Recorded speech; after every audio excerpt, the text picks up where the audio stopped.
Como dizia Richard Stallman certa vez, os nerds, ou geeks, costumam evitar a política, mas na verdade, eles não podem escapar dela.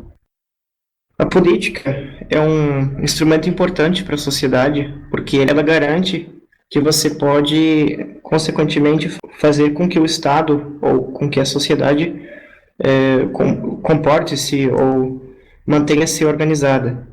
Por exemplo, no meio tecnológico e também social, quando você tem um Estado que prioriza a todos os custos a neutralidade tecnológica, então você acaba dando lugar à falta de soberania tecnológica. E é nesse ponto em que entram as questões relacionadas à liberdade, às liberdades essenciais da sociedade. Eu sou o Carlos Galdino. Eu sou Daniel Pimentel. E hoje temos como convidado Adonai Felipe Nogueira, também conhecido como Adifeno. E vamos lá. É preciso discutir, mas não quero discussão. Da discussão sai a razão. Começa agora, Politicast. Mas às vezes sai pancada. A questão é complicada. Quero ver a decisão. O tema de hoje é um tema que a gente queria gravar já há um bocado de tempo e estava difícil, né? Finalmente a gente vai começar a tratar desse assunto aqui, que é sobre software livre. Antes de mais nada, o termo livre está sendo muito mal utilizado ultimamente por vários grupos que defendem coisas complicadas, como a gente tem o Movimento Brasil Livre, que é um grupo de direita, né? Tem a Escola Livre aqui em Alagoas, que tenta censurar os professores. O software livre é um conceito que foi criado há muito tempo, não pegou essa fase de distorção dos significados, né? Eu acho que esse esclarecimento é importante logo no começo. Pois é. Vamos começar um pouco com a história do software livre. Antigamente, muito antes de 1970, nos primeiros momentos, nos primeiros surgimentos do computador, da tecnologia em si também, a sociedade ela compartilhava as coisas como se fossem compartilhar receitas de bolo. Era muito comum você ter, por exemplo, um programinha no seu computador, uma calculadora ou sei lá, qualquer coisa, um celular, apesar de que lá naquela época nem existia muito isso, e você às vezes ter algum problema e você contratar uma pessoa ou entrar em contato com uma pessoa para poder resolver o problema, ou até mesmo pegar a receita para você mesmo resolver o problema. A partir de 1970, as coisas começaram a evoluir, logicamente, e essa era do compartilhamento. Até que chegou um certo dia, por volta de 1983, que um grupo de pessoas se viu obrigado a parar de fazer o que eles mais faziam, que seria compartilhar o conhecimento, compartilhar tudo aquilo que tinham de bom para oferecer, incluindo a receita do bolo, é claro. Essa época de compartilhamento é o que ficou conhecido como cultura hacker, comunidades hacker. E o conceito hacker veio justamente dessa época. Como a gente já falou aqui nos episódios sobre hacking político, o hacker tem várias explicações para a origem do nome. E a que eu gosto mais é a que coloca hacker como aquele que é apaixonado por uma área específica de conhecimento. Ele se sente inclinado a compartilhar aquilo, ele é um entusiasta daquela área. Geralmente são pessoas altamente capacitadas por ter tanto interesse por aquela área e que compartilham informações com todos que demonstram o mesmo interesse. Esse era o conceito de hacker. Concordam? Alguma observação? Vocês dois que são bem por dentro dessa área. Bem, eu não sou hacker, né, mas tudo bem, eu vou dar uma contribuição muito importante. Para vocês que estão ouvindo esse podcast, é muito importante notar que o hacker ele não é um sujeito criminoso. Então, quando vocês verem, por exemplo, séries na TV ou em qualquer outro lugar que diz, ou qualquer pessoa dizendo que alguém hackeou alguma coisa, Se essa pessoa estiver falando mal de alguma pessoa que fez um ato criminoso com relação à tecnologia, saiba que isso não se chama hack. É um outro termo que se chama crack, ou simplesmente crime cibernético, tanto faz. Mas o hacker em si, ele não é o sujeito criminoso que a maioria das pessoas vê nas séries de TV, ou que a maioria dos governos estão tentando passar para as pessoas.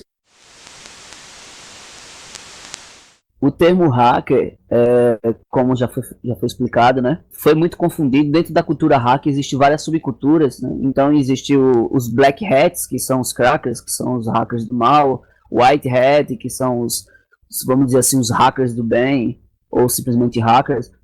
E também, assim como o Carlson falou, existe hacker não só em computação, existe hacker em medicina, existe hacker em engenharia, em matemática, em física. Os grandes pensadores, os grandes físicos foram hackers, porque eles se tornaram especialistas em um determinado assunto, em determinada área do seu conhecimento, e ele explorou ao máximo.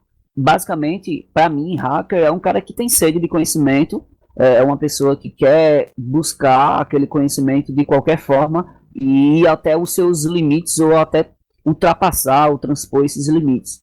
Então, para mim, isso é hacker. Então, tudo que a gente tem, que foi construído como a internet, como o próprio movimento de software livre, o próprio computador e várias outras coisas que nós utilizamos no nosso dia a dia, tudo isso só existe graças à comunidade hacker. E sabe um cara que teve um espírito hacker muito forte? O Santos Dumont. Quando eu li a respeito da posição que ele tinha em relação a patentes, que ele não gostava de patentear as invenções porque ele achava que aquilo deveria ser utilizado pela humanidade, tem muito a ver, né, não só com o espírito hacker, como com a cultura do software livre também, mais diretamente. Com certeza, assim como o Santos Dumont e vários outros que foram hackers, na verdade, porque até como você falou, né, patentes, no meu ponto de vista, só é bom para a companhia monopolizar, simplesmente isso, porque para a sociedade em si, ao usuário final, para o consumista, até dentro do próprio capitalismo, não é nada bom, porque restringe muita coisa, restringe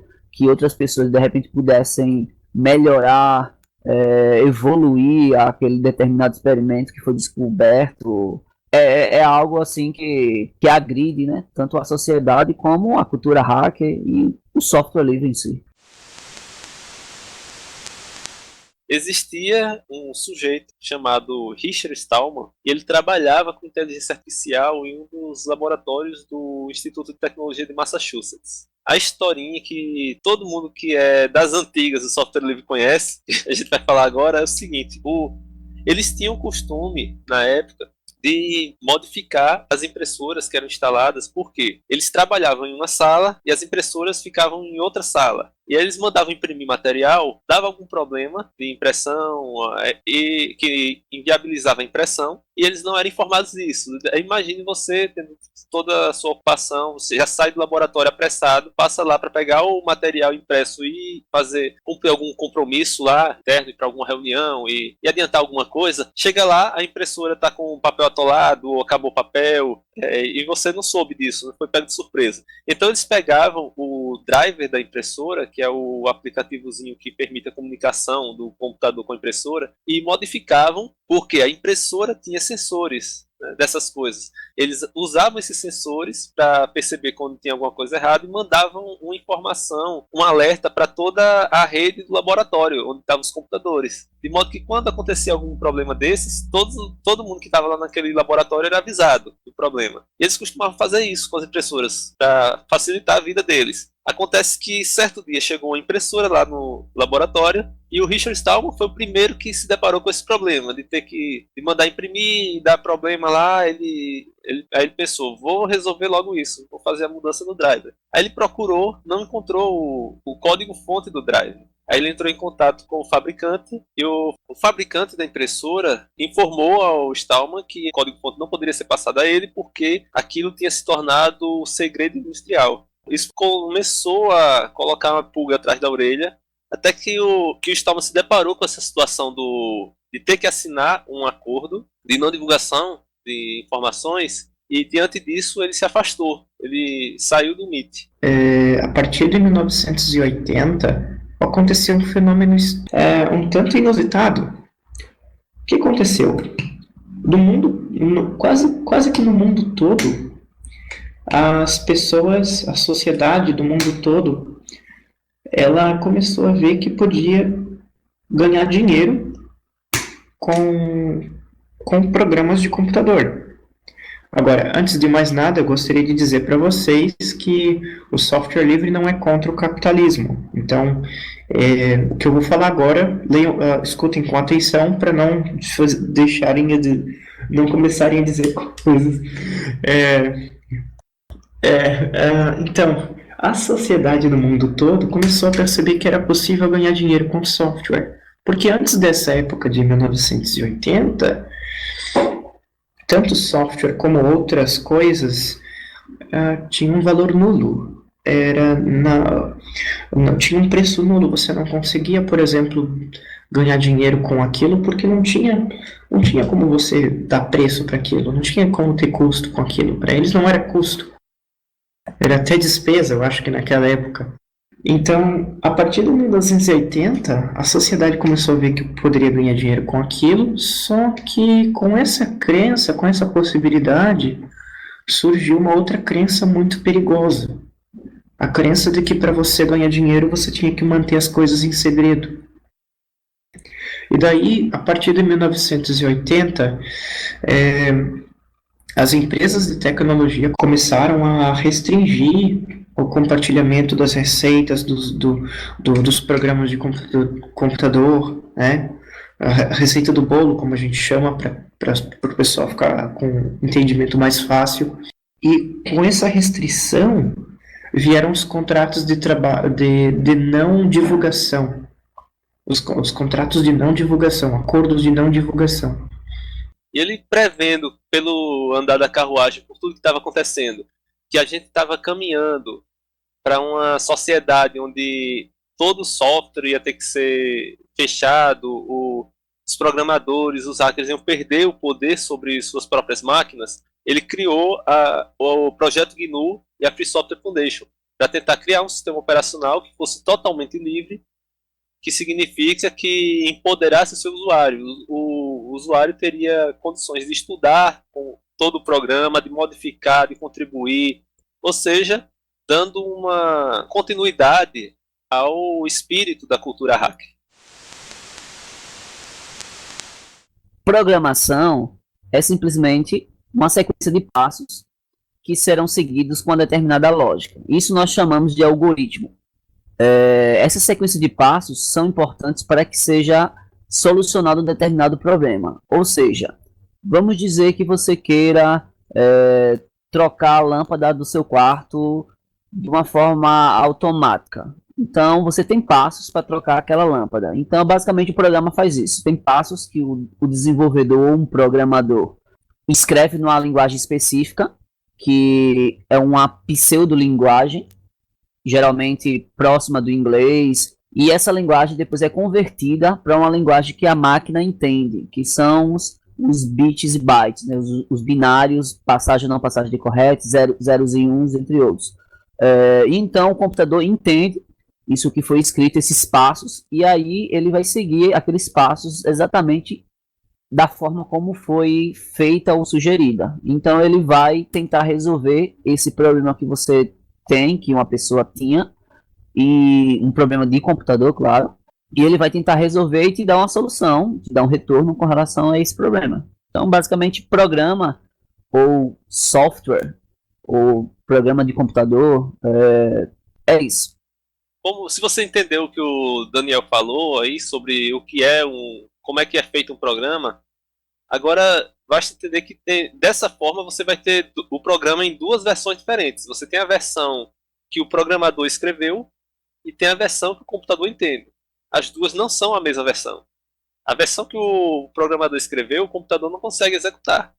E a versão que o computador executa, o programador não consegue modificar, fazer adaptações, a não ser que seja coisa muito simples. O mais importante de tudo isso é que a versão que o computador entende A sociedade não pode estudar. Justamente. E justamente isso está associado a não fazer modificações. Nem entender como o programa funciona em detalhes, nem modificar é possível. A versão que o programador entende é o que a gente chama de código-fonte. E a outra versão, a que o computador consegue executar, é o que chamamos de código binário ou executável. O Stallman, como a gente estava dizendo, criou o projeto GNU, que era um sistema operacional que seria totalmente livre, ou seja, todo o código-fonte dele estaria disponível para todos os usuários. Ele ainda existe. Sim. Não, mas eu tô falando da concepção, né? Ah, tá. Ele seria totalmente livre. Não quer dizer que ele não exista, não é um saudoso GNU, não. Pronto, quando o projeto GNU foi proposto e criado pelo Richard Stallman e pela comunidade hacker, né, que o apoiou junto com a Free Software Foundation, esse projeto foi um projeto ambicioso em que o Stallman, não concordando com aquilo que estava acontecendo, né, no caso da impressora, como foi falado anteriormente, ele tentou criar esse projeto e montando cada parte do sistema operacional, ou seja, programas de computadores que um usuário pode trabalhar, por exemplo, como editores de texto, como softwares ou programas de computadores para escritório, interfaces gráficas, terminais, e entre outros programas, navegadores, tudo software livre, inclusive uma parte importante do sistema operacional, que é o kernel, que vamos falar mais à frente, que é o núcleo do sistema operacional. Então ele iniciou, basicamente, em 83, esse projeto, e aí os anos seguintes foram desenvolvendo-se novos programas e adicionando ao projeto GNU para que ele se tornasse um grande sistema operacional livre que existe atualmente e ainda continua com essa mesma filosofia, mas graças à colaboração da comunidade hacker, dos desenvolvedores e também usuários de software livre que apoiava a filosofia e o movimento, foi que conseguiu-se atingir esse feito, né, de um sistema operacional totalmente livre, o sistema operacional GNU. Desde 83 até meados de 90, 89, o projeto GNU já tinha diversos componentes para compor um sistema operacional. Então ele tinha editores de textos, como por exemplo o Emacs, ou GNU Emacs, tinha terminais, por exemplo, tinha o Bash, que já foi desenvolvido, né, que é muito utilizado em diversos outros sistemas operacionais, desenvolveu navegadores, desenvolveu praticamente tudo que o sistema operacional precisava. Porém, uma parte importante do sistema operacional, que é o kernel, não foi desenvolvido. Tá, e o que é o kernel? O kernel, como o próprio nome já diz, o núcleo, ele é um componente, é um software também, só que ele é um software de baixo nível, onde ele manipula e gerencia os drives ou dispositivos do seu computador. Por exemplo, quando você vai ouvir um vídeo, você tem a saída na tela, né, do que está passando no vídeo, você tem o som que vai ser emitido e tem a placa de áudio, o monitor. Então esses são dispositivos físicos. Então o kernel ele vai gerenciar, por exemplo, a quantidade de processamento, a quantidade de memória, vai dar acesso para o software utilizar esse determinado dispositivo, esse hardware, né, ou o dispositivo físico, como por exemplo a placa de som. E ele vai gerenciar de uma forma que, se outros programas quiserem utilizar também, ele vai gerenciar de uma forma que todos possam utilizar sem que nada pare, vamos dizer assim. Então ele controla todos os dispositivos e toda a interface entre o usuário e os dispositivos físicos de um computador. Até meados de 90, já existia um kernel do projeto GNU, originalmente, que foi o HURD. Porém, esse kernel não estava totalmente completo. Por quê? O kernel HURD era e é muito complexo para ser finalizado a tempo, né? E o projeto GNU já tinha praticamente tudo, só está faltando essa peça principal ou fundamental do sistema operacional, que é o kernel. Então, em 90, o finlandês Linus Torvalds, no seu projeto de TCC, de conclusão de curso lá na Finlândia, na Universidade de Helsinki, ele criou um kernel baseado no Minix, que era um outro sistema operacional baseado no Unix. Era, na verdade, uma vertente do Unix, que era basicamente um sistema operacional que dentro da universidade poderia ser utilizado, caso, se você quisesse uma cópia, você não poderia utilizar. Era um projeto comercial, era fechado, mas para a universidade ele tinha um código, entre aspas, aberto. Tinha a receita do bolo, vamos dizer assim, o código-fonte estava disponível para a universidade. E tudo isso para fins de estudo, né, estritamente. Você não era permitido você modificar, você... Exato. Expandi-lo. O objetivo da liberação do código-fonte do Minix era apenas para se estudar sistemas operacionais, porque o criador dele era um autor de livros de sistema operacional que até hoje é muito estudado nas universidades. Esse autor é o Tannerval, que é muito conhecido do pessoal de redes de computadores. Então, como o Bardo mencionou, você não poderia modificar o kernel Minix. Então, o Linus Torvalds criou uma vertente desse projeto e era simplesmente um projeto de conclusão de curso, ele apresentou, porém, em 91, já passando para 92, ele decidiu disponibilizar esse kernel uma lista de discussão hack. Porém, o Linus ele não ia lançar como software livre. O kernel seria fechado, seria um projeto dele, um projeto comercial. Porém, nessa época, o projeto GNU já estava sendo muito visto e o próprio Linus ele utilizou o GCC, que é o compilador do projeto GNU. Ele utilizou o Emacs, ele utilizou ferramentas do projeto GNU que, até segundo a própria frase do Linus, se não fosse essas ferramentas, o próprio kernel Linux não existiria. Então ele utilizou diversos softwares do projeto GNU que tinha a licença GPL, que é a licença geral GNU, ou GNU Public License, e ele, em conversa com os desenvolvedores, até com o próprio Stallman, ele resolveu lançar o kernel que ele estava desenvolvendo sobre a licença GPL. Assim surgiu a união do projeto GNU, que tinha um kernel inacabado, que é o Hurd, com o kernel Linux, que preencheria aquela lacuna que estava faltando dentro do projeto, ou seja, um kernel que pudesse gerenciar todos aqueles recursos e softwares que já existiam no projeto GNU.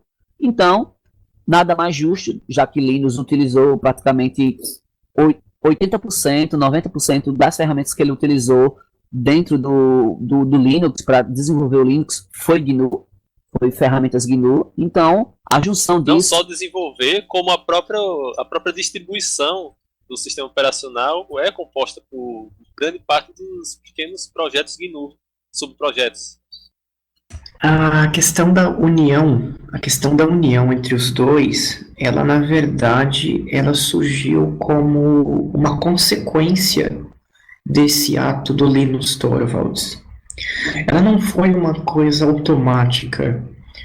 Por exemplo, o Linus, ele poderia ter escrito o Linux com qualquer outro editor de texto, qualquer outro, digamos assim, poderia ter testado com qualquer outro compilador. Mas assim, o produto final dele, na verdade, no caso do editor de texto, por exemplo, não é interferido pela licença, não é interferido o editor de texto foi usado apenas por ele para fazer o kernel, que ele poderia ter usado qualquer outro. Para fazer, no caso, a receita do bolo.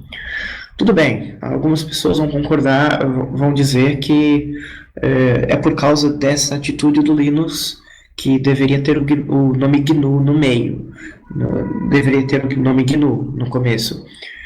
Mas o que realmente, segundo a história do projeto GNU, o que realmente causou a junção entre os dois nomes, GNU com Linux, inclusive nós vamos dar detalhes mais sobre o porquê desse nome.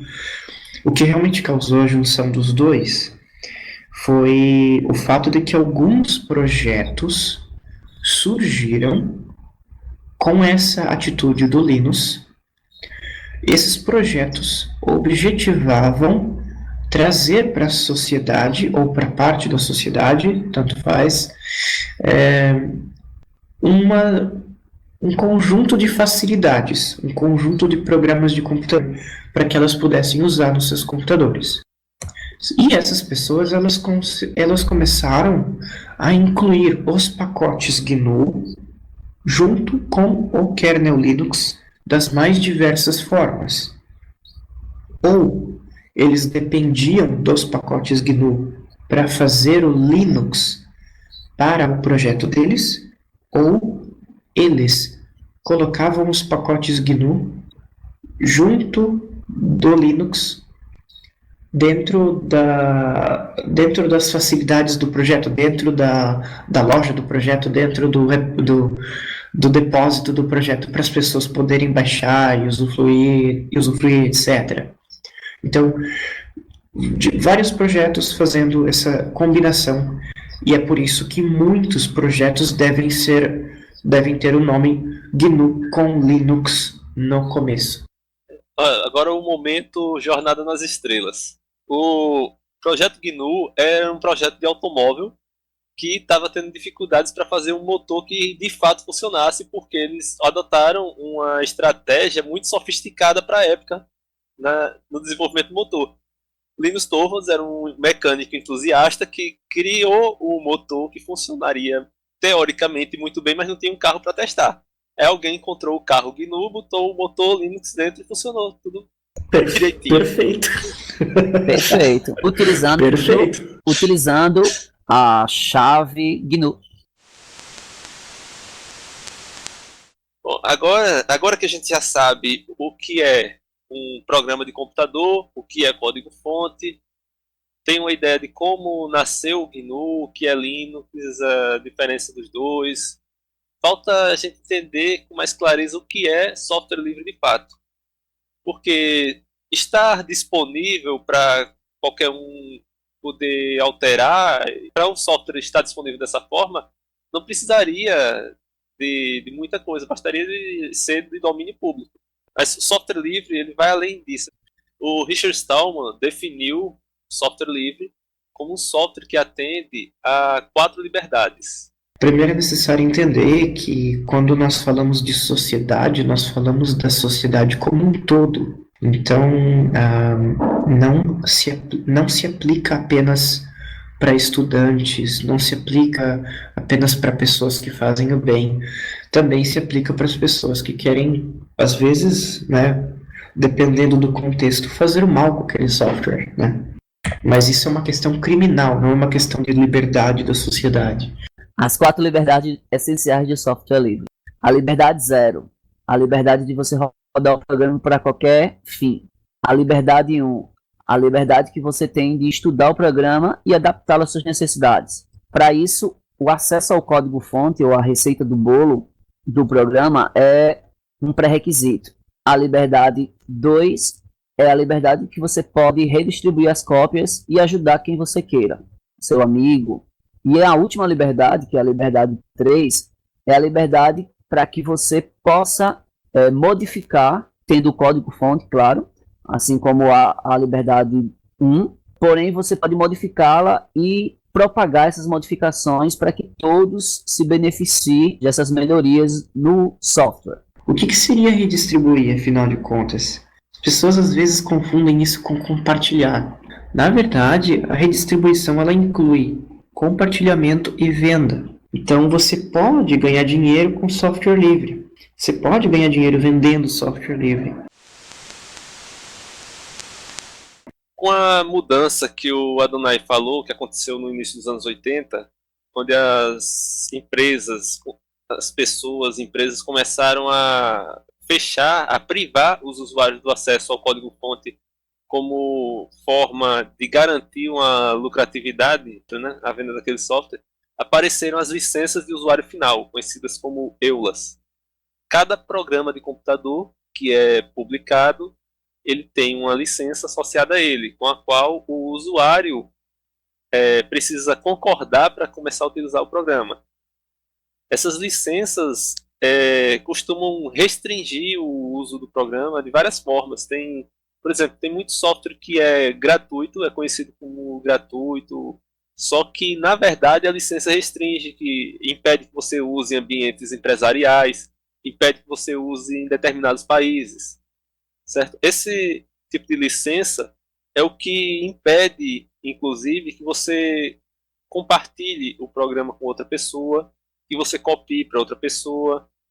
Frequentemente, ele limita até a quantidade de usuários na mesma máquina. É uma licença que nasce para limitar mesmo o usuário. Uma licença de software livre, ela traz um intuito totalmente oposto. Ela se utiliza do sistema de proteção legal, do copyright, mas essas 4 liberdades de que a gente falou agora há pouco, elas são direitos que são garantidos ao usuário. A conversa continua no próximo episódio do Politicast.